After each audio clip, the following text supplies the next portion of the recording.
We've known for years that the entire games industry would give Grand Theft Auto 6 the widest berth possible, but this week's State of Play has proven Rockstar's behemoth as some kind of carjacking Moses, parting the Red Sea of releases and pushing tides of competition aside. As a result, it seems like almost the entire end-of-year slate of releases has been forced into a single month. GTA 6 has turned September into a video game battle royale, and it's potentially going to be a bigger bloodbath than anything we saw in the Wolverine trailer.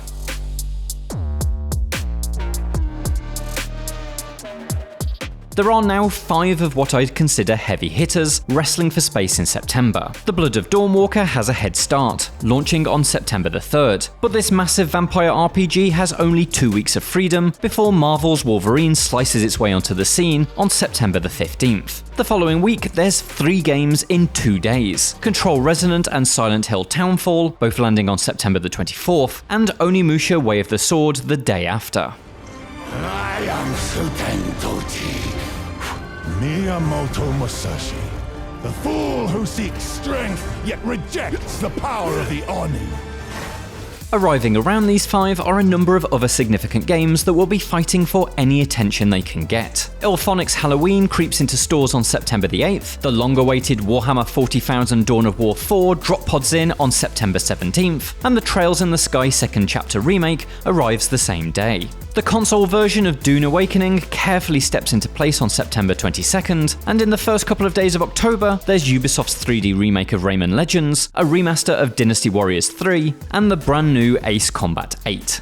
These guys belong to you, Rex. Go take what's yours. And that's just the stuff we already know about. Xbox's showcase later this week will almost certainly reveal a September or October launch for Gears of War E-Day. Rumours all have us expecting Nintendo to throw an Ocarina of Time remake into the world later this year, and we're still without release dates for Star Wars Zero Company and Halo Campaign Evolved. September stands to get even busier, and the competition even fiercer. Rock and roll, rock and roll! Every single one of these games has their own dedicated fanbase, be that niche or gargantuan, and so each will sell a respectable number of copies. But this tidal wave of competitors, a slew of games that all look really good, will no doubt erode away at the potential winnings. Even the most dedicated player can't be expected to buy into this entire buffet, and so some of the dishes are inevitably going to go cold.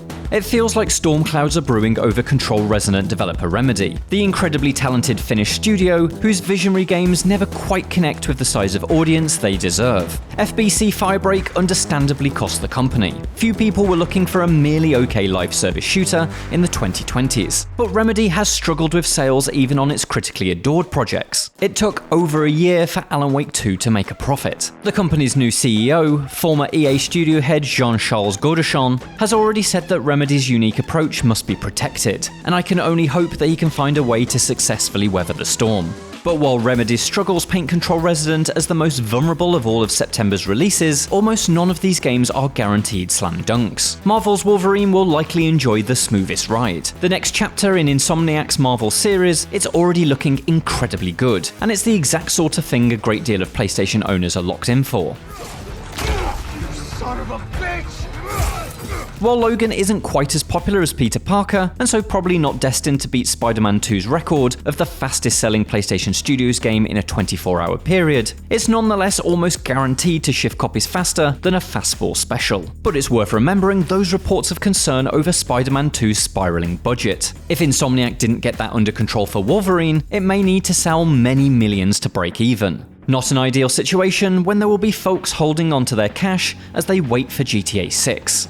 The Blood of Dawnwalker faces its own hurdles too. This deeply ambitious RPG is helmed by the director of The Witcher 3, whose new studio Rebel Wolves includes multiple veterans of CD Projekt Red among its staff. The game looks great, but the busy period poses many threats. Will PlayStation owners want to embark on a 50 to 70 hour RPG when Wolverine is just around the corner? And will Geralt fans, now safe in the knowledge that there's a brand new expansion for The Witcher 3 arriving next year, be willing to give this one a miss in exchange for some of September's shorter offerings that can be completed before GTA arrives on the scene? Debut projects are often a make or break situation, and I really hope that being the first of the September games, arriving after what appears to be the classic long summer drought, plays in Dawnwalker's favour.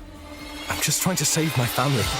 It may be that those who don't have Rebel Wolf's head start on the action may reconsider their position, certainly after the likes of Summer Games Fest and the Xbox Showcase add even more dates to the pile. We've already seen Phantom Blade Zero abandon its September 9th launch in favour of October 29th, a date that's perilously close to GTA 6's D-Day of November the 19th, but free from the competition of a glut of third-person action games where you cut things up with blades. Developer S-Game puts the delay down to important last-minute refinements, but intentional or otherwise, stepping outside the September battle arena will likely be beneficial for this incredibly stylish action RPG. Phantom Blade Zero's 50-day gamble is nothing compared to some though. The parting of this Red Sea of releases means there's a near and a far side, and we've already seen a couple of games that were originally destined for 2026 make a tactical backslide into next year. Playground Games' reboot of Fable, which had been promised to release this year after being delayed out of 2025, has now repositioned itself for a February 2027 launch. Xbox's Matt Booty provided a straightforward reason for this, so it can have the dedicated moment it deserves.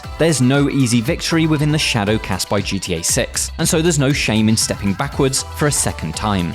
Also backflipping into February 2027 is Tomb Raider Legacy of Atlantis, the flashy remake of Lara Croft's original 1996 adventure. Yes, this means Crystal Dynamics and Flying Wild Hog's celebration of Lara's origins misses its intended 30th anniversary launch, but those few months could buy Tomb Raider a much stronger victory. It also potentially means we'll get 2 outings with Lara next year, as Tomb Raider Catalyst, a brand new game that will push the series' timeline forward for the first time since 2008's Underworld, is also due to launch in 2027.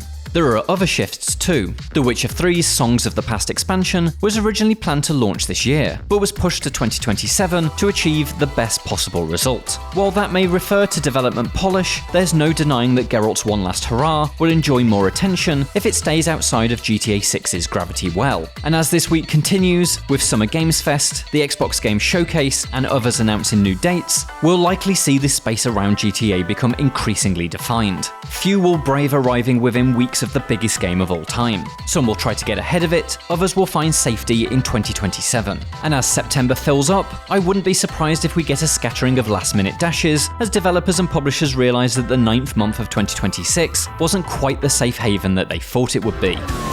Hey, if you got friends, can you hook me? September is going to be tough. Both for avid players attempting to find a way to play everything that they're interested in, and developers fighting for the sort of attention that's basically a lifeline in this industry right now. It's undeniably an exciting time. Almost every game I've mentioned is something I want to play, and it's clear that the games industry has so much to offer this year beyond the open world crime simulator that's on everyone's wishlist. I just hope the impossible task of navigating GTA 6 doesn't mean that there's devastating casualties along the way. For more like this, check out Jim's video, which discusses how State of Play showed that there's more to AAA than just GTA 6, and for everything else, stick with IGN.